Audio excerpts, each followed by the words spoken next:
예, 안녕하십니까. 재정학 박태천입니다.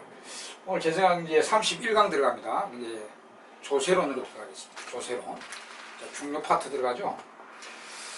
자, 조세론. 총 4편이죠, 4편. 이제 4편, 조세론. 조세와 관련된 모든 것입니다. 장은 우리가 7장이죠. 7장. 조세의 관련 기초. 자, 조세 관련 기초에 대해서 쭉 먼저 배워봅시다. 7장에서. 조세와 관련된 기초. 여러가지 용어라든지, 세율이라든지, 뭐 등등. 자, 제일 첫 번째. 조세, 자, 가장 기본적으로 조세라고 하는 것은 어떤 조세가 최적 조세냐, 좋은 조세냐 이거죠. 최적, 이상적 조세 제도의 요건부터 한번 쭉 보도록 합시다. 최적 조세의 요건, 최적 조세 제도, 조세 제도라 해도 되고 뭐 조세의 요건. 이거는 일반론으로 모든 것을 다 따진 겁니다. 이상적 조세라 하면 최적 조세 요건, 총 7개입니다. 7개. 당연히 이제 우리가 경제학에서 추구하는 것처럼 효율, 공평, 안정, 성장, 이건 당연하죠. 3개 들어갑니다. 효율성을 충족해야 됩니다. 효율적으로 조세가 부과돼야 된다. 효율성 추구. 그 다음에 이제 공평성 추구. 공평성이 추구되도록 해야 됩니다. 현재 와서는 이제 공평성이 제일 강조됩니다. 조금 비중을 더 둔다면 공평성이 좀 더 강조됩니다. 공평성도 추구돼요. 셋째는 경제 안정 및 성장 기능도 갖고 있어야 됩니다. 조세가. 경제 안정, 호불항 잡아내는 거, 성장 기능도 갖고 있어야 됩니다. 이게 세계 우리 다 알고 계시잖아요. 후생경제학이 했잖아요. 또 재정학 자체가 또 이제 정부가 시장이 못하는 효율과 공평, 안정, 성장을 위해서 개입하는 활동을 다루는 게 재정학이니까 기본적으로 3개 나옵니다. 그 외에 이제 자잘한 거, 소소한 거 한 4개 더 들어가면, 행정적 단순성을 갖춰야 됩니다. 행정적 단순성. 행정적 단순성을 갖추고 있어야 됩니다. 이는 뭐냐? 일단, 쉬운 제도여야 된다. 조세가. 행정적 단순성을 갖춰야 된다. 이러면 조세 제도가 복잡해서는 안 돼요. 쉬운 제도여야 된다. 조세는 쉬운 제도여야 된다. 그 다음에 두 번째는 적은 비용으로 운영돼야 된다. 이런 내용을 이제 행정적 단순성을 갖춰야 된다. 적은 비용으로 운영돼야 된다. 비용, 운영. 여기서 조세와 관련된 비용은 크게 2가지 비용이 있습니다. 첫째는 우리 납세자들의 비용이죠. 납세자들의 비용, 납세협력비용이랍니다. 납세협력비용. 납세자들 측에서의 비용입니다. 우리가 뭐 소득세를 신고해야 된다든지, 우리가 자진 신고하고 조세 내고, 세무서에 가서 신고하고 내고, 뭐 관련 자료를 갖추고 하는 그런 겁니다. 그럼 잘 모르면 내가 하기 위해서는 또 잘 모른다면 우리 세무사 대리인을 또 세무사나 회계사를 대리인으로 또 내셔서 수수료를 주고 또 신고를 하고, 이런 이제 우리 납세 협력 비용이라는데, 요것도 작게 들어가야 됩니다. 납세자 측의 비용. 납세자 측의 비용을 우리 납세 협력 비용이라 합니다. 그 다음에 이제 세무당국, 이제 국세청이죠. 국세청이고, 이제 우리 지방세는 지방자치단체의 세무당국인데, 국세는 국세청이고, 이런 세무당국 쪽의 비용, 징세비용이라는데요. 그건 징세비용. 징세비용. 이게 세무당국 쪽의 비용을 말합니다. 세무당국 쪽의 비용. 세원을 확보하고, 조세를 때리고, 부과하고, 거두고, 그런데 이제 이런, 등등의 비용인데, 하여튼 납세협력 비용도 작아야 되고요. 징세비용도 작아야 좋겠죠. 그래서 이게 행정적 단순성이랍니다. 쉬운 제도여야 된다. 적은 비용으로 운영된다. 납세협력 비용이나 징세비용 다 작게 들어가게 하는 게 좋다. 뭐 그런 뜻이 되겠습니다. 그다음 5번째는 세수의 신축성, 세수의 신축성. 신축성이라는 것은 이제 경제 여건 변화에 조세제도가 빨리 적응이 돼야 된다. 조세 여건 변화에 그 경제 여건 변화에 조세제도가 신축적으로 적응이 돼야 된다. 경제 여건 변화에 신축성, 빨리 적응을 해야 된다. 이런 뭐 금융위기라든지 그다음에 최근에 이제 이런 바이러스 사태, 이런 경제 세계적인 불황, 여기에 대해서 조세제도가 빨리빨리 신축적으로 적응이 돼야 된다. 그런 뜻이 되겠습니다. 이거 그대로 단어 익히면 돼요. 그 다음 여섯 번째는 정치적 책임성을 갖고 있는, 정치적 책임성. 이거는 뭐냐면은 국민들이 자기가 조세를 얼마 부담하는지 알 수 있게 된다. 그런 뜻입니다. 국민들이 텍스 부담을 알 수 있게 된다. 자기가 얼마 조세를 부담하는지 알 수 있게 된다. 텍스 부담을 알 수 있게 해야 된다. 그런 뜻입니다. 그게 이제 정치적 책임성이라고 합니다. 그 다음 마지막 일곱 번째, 세수가 충족돼야 되죠. 당연히. 안 거두지면 안 되잖아요. 조세를 때리는데 안 거두지면 아무 의미 없잖아요. 그러니까 세수 충족돼야 된다. 세금이 거두져야 된다는 거죠. 세수 충족돼야 된다. 그래서 세수가 충족 안 되도록 너무 과하게 조세를 때린다니 그렇게 하면 안 되죠. 그래서 세수 충족. 이런 게 이제 총 7개인데, 이런 건 이거 그냥 읽어보시면 되고, 이제 중요한 거는 이제, 효율, 공평, 안정, 성장인데, 그 중에도 최근에 이제, 제일 강조되는 게 이제 공평이죠. 공평 기능이 제일 강조. 그 다음으로는 여기 2등은 효율입니다. 그죠? 효율. 1등이 공평, 2등이 효율 기능입니다. 자, 여기 먼저 이제 최적 조세 요건 7가지 쭉 나열했습니다. 이게 나중에 또 나옵니다. 또 각 조세 각 파트에 갔을 때 이런 요건들 이야기할 것입니다. 그 다음에 이제 조세 종류를 보는데, 두 번째는 조세의 종류. 우리나라, 일단 이제 여러분, 우리나라 세무사 되실 분들 아닙니까? 우리나라의 현 조세의 종류들이 어떤 게 있는가? 그거는 인터넷 검색에도 나옵니다. 그죠? 현재 우리나라의 조세 종류, 국세, 지방세, 국세 뭐 여러 가지 종류들이 나오고, 직접세, 간접세 뭐 쭉 나옵니다. 보통 그런 건 이제 한번 참고로 보시고요. 여기서 이제 용어들, 이제 앞으로 쓰이들 용어를 좀 알려드리면, 이제 강의할 때 필요한 조세의 종류로서 이제 용어들 좀 보시면은, 요 정도. 인세냐, 물세냐. 인세, 물세. 인적 상황에 부과하는 조세, 우리 소득세라든지, 이런 상속세라든지, 이런 거는 이제 인적 상황에 대해서 조세를 부과하는 거고, 물적 자원, 만약 물세, 우리 재산세, 우리나라의 재산세 있죠. 재산세나, 종합부동산세나, 그런 거는, 물적 자산에 대해서 부과하는 조세입니다. 그래서 인세, 물세, 이런 용어를 이야기할 것이고, 그 다음에 이제 종량세, 종가세가 있는데, 앞으로 이제 이야기될 조세의 종류들입니다. 종량세, 종가세. 이거는 이제 우리 소비세 중에 부과 방식에 따라서 종량, 따를 종자, 양량, 한 단위당에 얼마를 때리는 건데, 맥주에 대해서 소비세를 때리면 맥주 한 병당 얼마 내라. 가격에 관계없이 한 병당 조세 100원 내라. 이런 식입니다. 그게 종량세고요. 종가세는 따를 종, 가격 가짜입니다. 가격의 일정 비율입니다.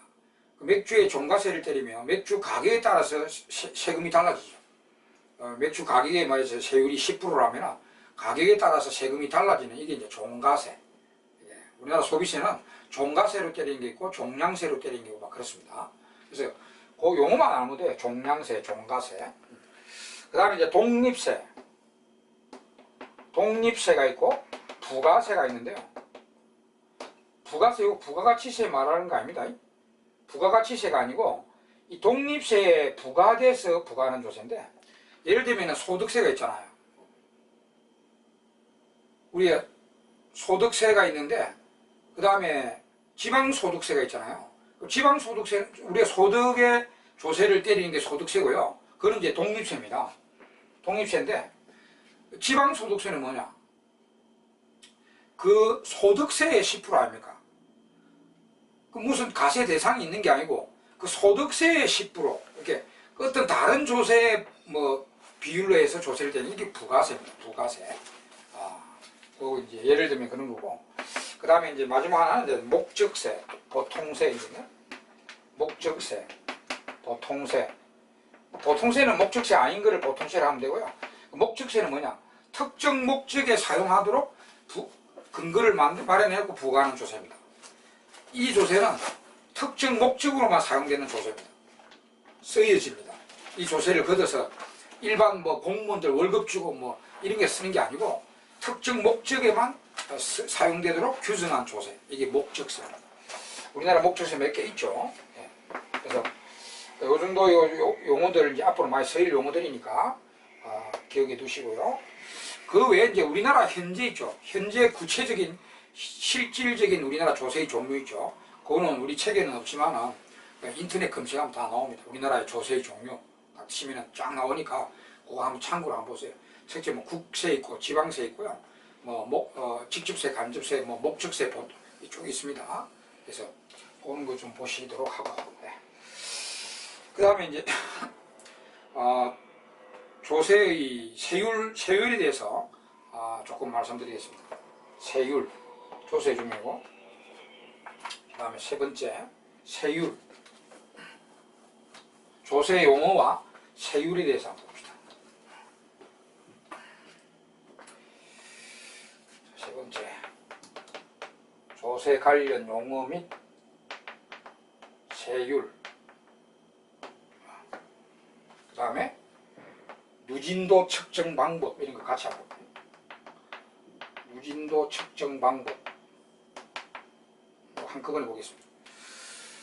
먼저 조세 용어로서 이제 많이 쓰일 용어들인데 우리 이제 강의를 쭉 해나감에 있어서 세원이야.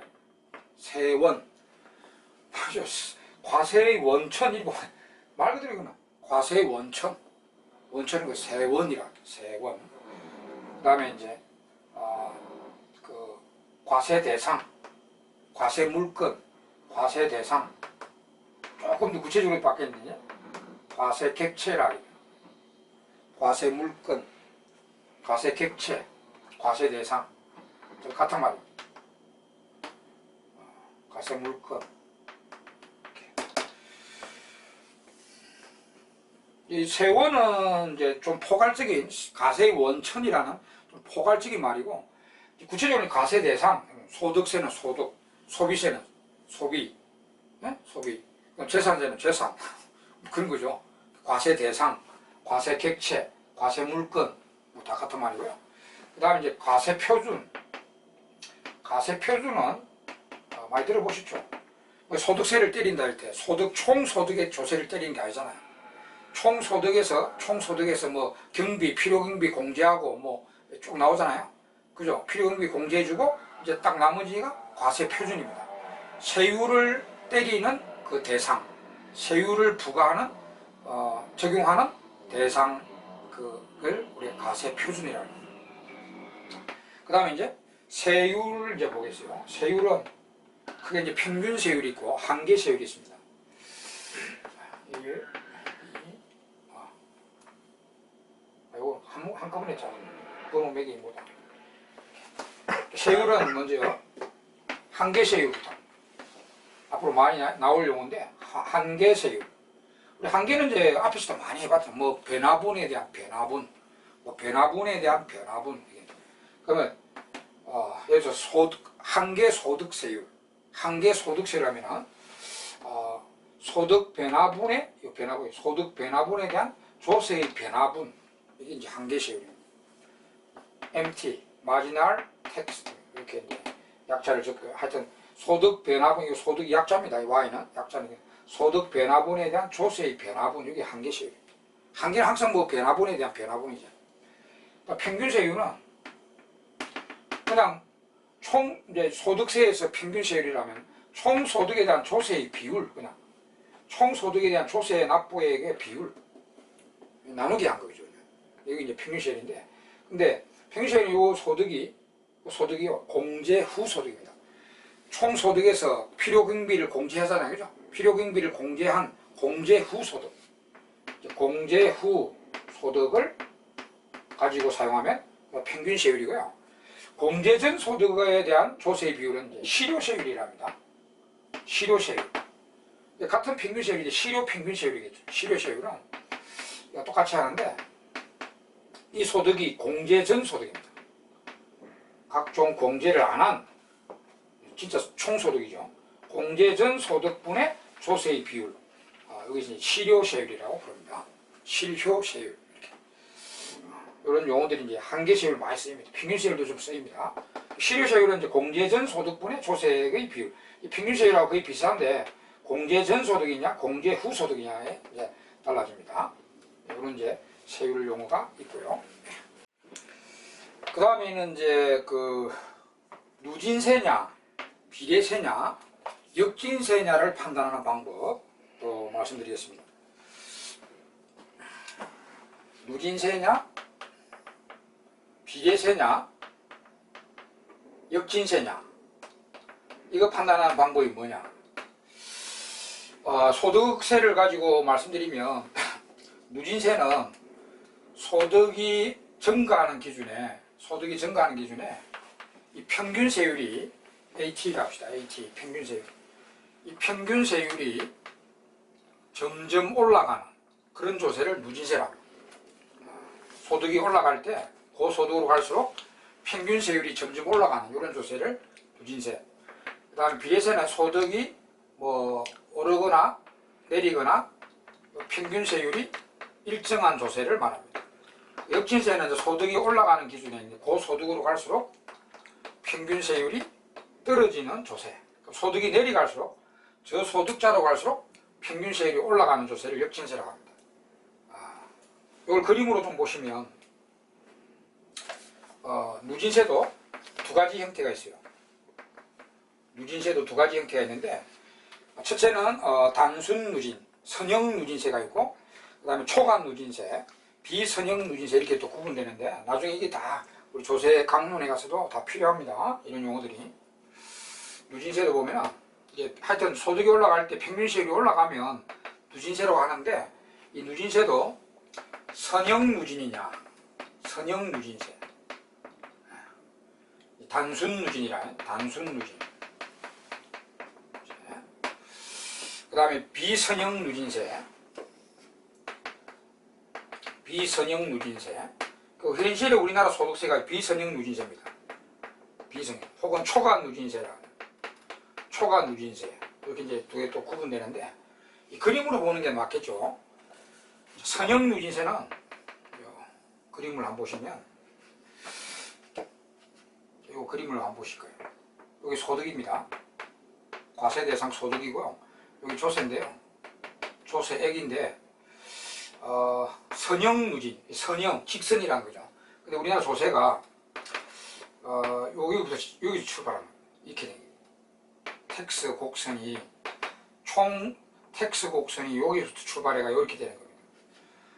물론 이 조세는, 요 소득 이하에는 정부가 조세를 거두는 게 아니라, 우리 보조금 주는 거죠.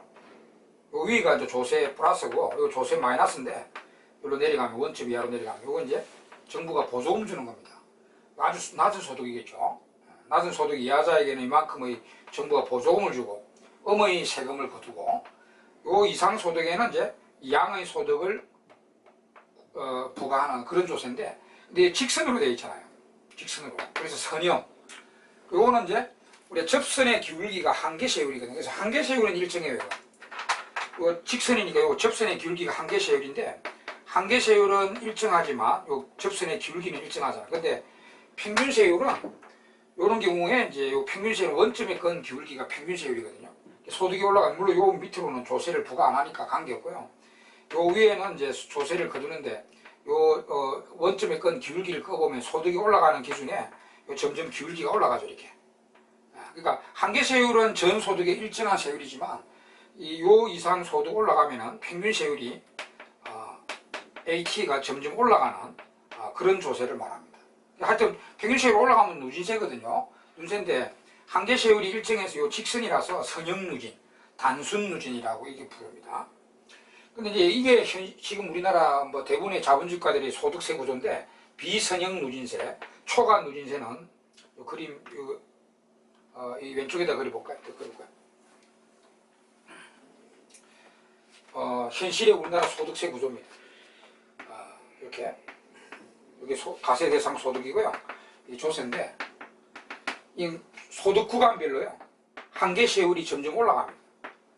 이렇게 소득 구간별로 해가지고 조세 곡선이 여기는 한계세율이 만약에 10%면 이런 기울기, 그다음에 이 소득 구간은 조세가 15, 20%라면 이런 기울기, 이 꺾인다는 거죠. 이 기울기가.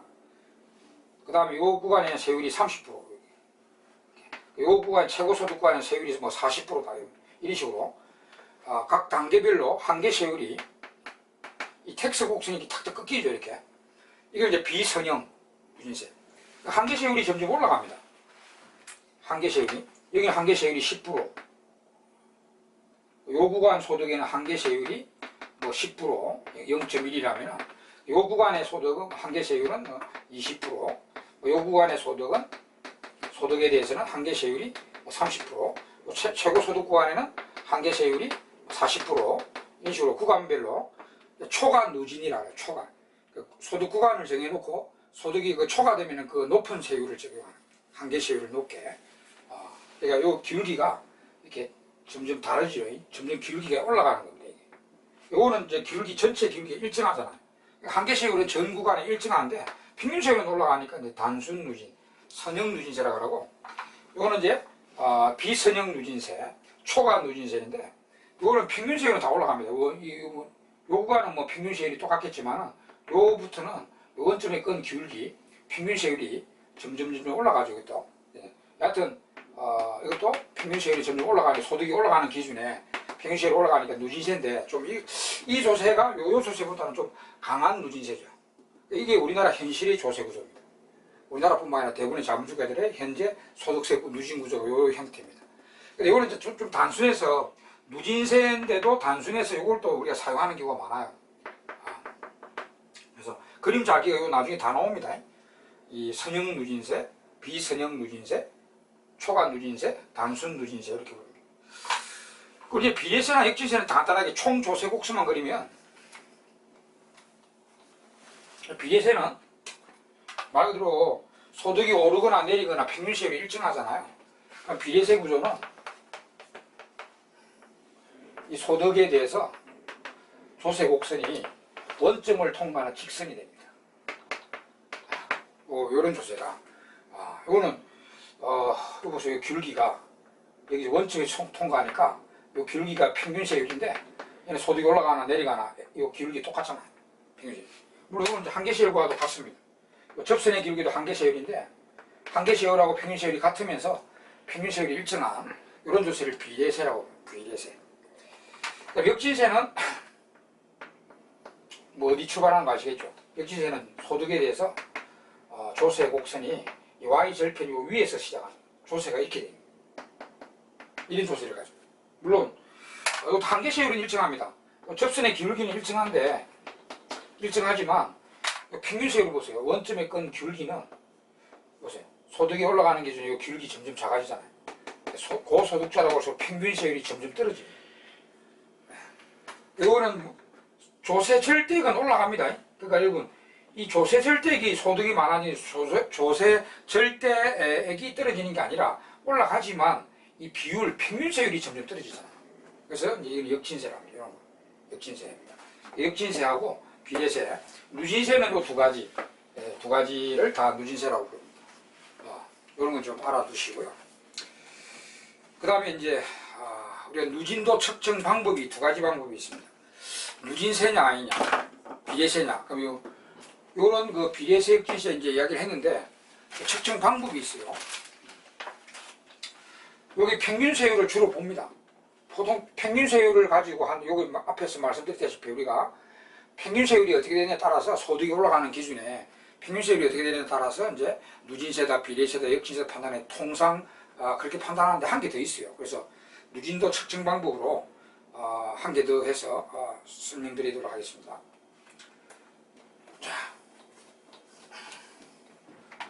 누진도 측정 방법 3. 누진도 측정하는 방법은 뭐 있나요? 금방 요 앞에 설명드린 것처럼 평균 세율 누진도 방법, 평균 세율을 가지고 측정하는 방법. 여기 이제 통상 이 방법을 씁니다. 앞에 이미 설명했죠, 그죠? 통상 이 방법을 사용해서 누진세냐, 비례세냐, 역진세냐를 판단합니다. 이걸 정확하게 이제 우리 수식으로 표현하면 우리가 이제 알파라고 했을 때 이 숫자를 알파 했어요. 자 보세요. 자 이게 비교기 소득, 기준기 소득, YZ가 기준기 소득입니다. 이건 비교기 소득 분의 평균세율 Y1, T1 비교기의 평균세율이죠. 여기 기준기의 평균세율. 여기 평균세율이 아닙니까? 기준기의 평균세율, 비교기의 평균세율. 기준소득의 평균세율이고 이 변화된 소득의 평균세율입니다. 이게 이제 평균세율 누진도 측정하는 수식인데 뭐 이거는 수식을 가만히 보면 수식 외울 필요도 없고요. 가만히 보세요 이걸. 그러면 이게 이 알파가 0보다 크다. 이 알파가 이제 이 값을 알파가 0보다 크다면 이게 무슨 조세겠어요? 이게 0보다 크다는 거는 소득이 만약에 이제 기준보다 이제 비교기의 소득이 올라갔을 때 이게 평균세율이 요거보다 올라간 이게 양이면 양이잖아요. 이게 크면 좌측이 더 크면 이게 이제 비교 대상의 평균세율이고 기준 소득의 평균세율인데 이게 양이면 이게 크다는 거죠. 그러면 평균세율이 올라갔다는 거죠. 그러면 이게 누진세라는 거죠. 누진세 조건입니다. 알파가 0이면 요 두 개 똑같다는 거죠. 그러면 평균세율이 안 움직였다는 거죠. 변화가 없다는 거죠. 그러면 이제 비례세. 이 알파가 이제 0보다 적다면 마이너스가 됐다면 여기 더 크다는 거예요. 소득이 올라가기 전에 평균세율이 더 높다. 소득이 올라간 뒤에 평균세율이 더 낮아져. 이건 이제 역진세죠. 이 앞에 설명하고 똑같아요. 그걸 이제 수식으로 이렇게 표현한 건데 이 보면 돼요. 역진세 이렇게 판단하는 것이. 이게 통상 판단하는 방법입니다. 평균세율 누진대로. 그 다음에 이제 한 개 더 있는데 그것도 알아두셔야 됩니다. 그것도 뒤에 간혹 이런 용어가 나오니까 부담색 누진도. 부담색 누진도 측정 방법. 부담색 누진도. 다른 말로 하면 조세의 소득 탄력성을 가지고 조세의 소득 탄력성을 가지고 이 같은 말이라고. 조세의 소득 탄력성. 우리 탄력성 뭐 앞에서 뭐 많이 배웠죠. 조세의 소득 탄력성. 이걸 베타로 한다면 이 베타라는 요거네. 우리 수요의 가격 탄력성, 우리 수요의 소득 탄력성 이렇게 하네.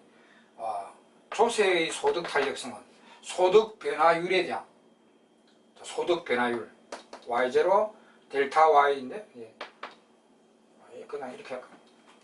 보기 좋게 소득의 변화율에 대한 조세액의 변화율의 비율. 소득이 많이 증가됐을 거 아닙니까? 소득이 증가율에 대한 조세 증가율의 비율. 이게 조세의 소득 탄력성이라고. 요게 이거는 베타가 얼마가 되면 누진세가 되겠어요? 베타가 탄력성이 1보다 크면 누진세입니다. 1보다 크면 누진세. 이게 1보다 크다는 거는 탄력적이라는 건데 소득이 100% 올라갔을 때 조세가 100% 이상 증가되어버린다는 거죠. 그게 누진세. 그 다음에 베타가 1이면 소득이 100% 증가됐죠. 조세의 증가율도 100% 증가돼요. 같은 비율로 증가되면 이 비례세. 그리고 베타가 1 이하면은 소득이 100% 증가되는데 조세는 뭐 한 50%밖에 증가되지 않는다. 그러면 역진세라고 판단합니다. 역진세. 이렇게 이제 여러분 이거하고 이제 헷갈립니다. 이거는 평균세율 누진도는 이 값이 0보다 크면 누진세인데 조심하세요. 이 평균세율 누진도는 이 값이 뭐예요? 값이 0보다 크면은 누진세라고 하는데요. 이 베타는 부담세 누진도, 조세의 소득 탄력성 베타는 1보다 커야 누진세가 되는 겁니다. 헷갈리죠? 이게 이제 우리 시험 나오고 보기에 출제자가 이제 보기에 이게 헷갈립니다. 평균세율 누진도는 0보다 크면 누진세다. 1보다 크면 누진세다가 아니고 0보다 크면 누진세고, 이거는 이제 부담세 누진도, 조세의 소득 탄력성은 1보다 커야 누진세 조건이 갖춰진다. 이런 식으로 조심하시면 되겠습니다. 물론 이제 통상 이 방법만 합니다. 방법을 앞에 이야기한 것처럼요. 자, 여기까지 해서 이제 조세의 누진도 측정 방법, 세율 구조 이런 거 이제 참고로 말씀드렸습니다. 다음 시간에는 이제 또 조세의 효율성과 효율성 기능, 그 다음에 공평성 기능, 이런 게 집중, 우리가 좋은 조세 요건이 총 7개인데 가장 중요한 거는 효율과 공평, 특히 공평 아닙니까? 그 두 개에 집중적으로 또 관련 내용들을 조세 기초장에서 조세와 효율성, 그다음 조세와 공평성, 이 부분에 대해서 기초 개념으로 좀 더 보도록 하겠습니다. 다음 시간에. 자, 이번 시간까지 하겠습니다. 수고했습니다.